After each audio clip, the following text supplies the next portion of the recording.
ஏசாயா 50வது அதிகாரம் 4ஆம் வசனத்தில் இருந்து 9ஆம் வசனம் வரை. நலிந்தவனை நல்வாக்கால் ஊக்குவிக்கும் அறிவை நான் பெற்றிட ஆண்டவராகிய என் தலைவர் கற்றோனின் நாவை எனக்கு அளித்துள்ளார்.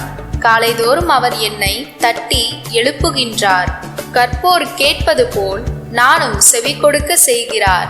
ஆண்டவராகிய என் தலைவர் என் செவியை திறந்துள்ளார்.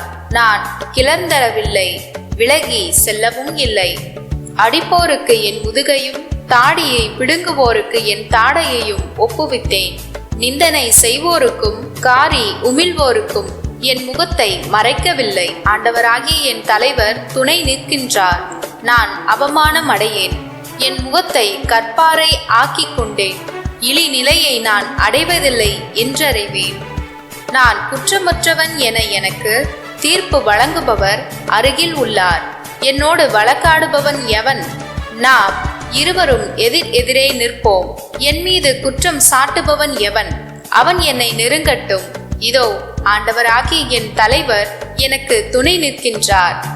நான் குற்றவாளி என தீர்ப்பிட யாரால் இயலும்? அவர்கள் அனைவரும் துணியை போல் இற்று போவார்கள். புழுக்கள் அவர்களை அரித்துவிடும். மத்தேயு 26வது அதிகாரம் 14ஆம் வசனத்தில் இருந்து 25வது வசனம் வரை. அக்காலத்தில் 12 ஒருவனாகிய யூதாஸ் இஸ்காரியோத்து தலைமை குருவிடம் வந்து, இயேசுவை உங்களுக்கு நான் காட்டி கொடுத்தால் எனக்கு என்ன தருவீர்கள் என்று கேட்டான்.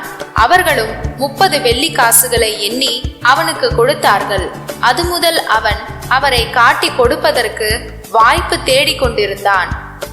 புளிப்பற்ற அப்ப விழாவின் முதல் நாளில் சீடர்கள் இயேசுவை அணுகி வந்து, நீர் பாஸ்கா விருந்துண்ண நாங்கள் எங்கே ஏற்பாடு செய்ய வேண்டும் என விரும்புகிறீர் என்று கேட்டார்கள். இயேசு அவர்களிடம், நீங்கள் புறப்பட்டு நகருக்குள் சென்று இன்னாரிடம் போய், எனது நேரம் நெருங்கி வந்துவிட்டது, என் சீடர்களோடு உம் வீட்டில் பாஸ்கா கொண்டாட போகிறேன் என போதகர் கூறுகிறார் என சொல்லுங்கள் என்றார். இயேசு தங்களுக்கு பணித்தபடியே சீடர்கள் செயல்பட்டு பாஸ்கா விருந்துக்கு ஏற்பாடு செய்தார்கள்.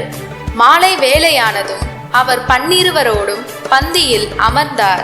அவர்கள் உண்டு கொண்டிருந்த பொழுது அவர், உங்களுள் ஒருவன் என்னை காட்டி கொடுப்பான் என உறுதியாக உங்களுக்கு சொல்லுகிறேன் என்றார். அப்பொழுது அவர்கள் மிகுந்த வருத்தமுற்றவர்களாய், ஆண்டவரே, அது நானோ என ஒவ்வொருவரும் அவரிடம் கேட்க தொடங்கினார்கள். அதற்கு அவர், என்னுடன் பாத்திரத்தில் தொட்டு உண்பவனே என்னை காட்டி கொடுப்பான். மானிட மகன் தம்மை பற்றி மறைநூலில் எழுதியுள்ளபடியே போகிறார். ஆனால் ஐயோ, அவரை காட்டி கொடுக்கிறவனுக்கு கேடு. அம்மனிதன் பிறவாதிருந்தால் அவனுக்கு நலமாயிருந்திருக்கும் என்றார்.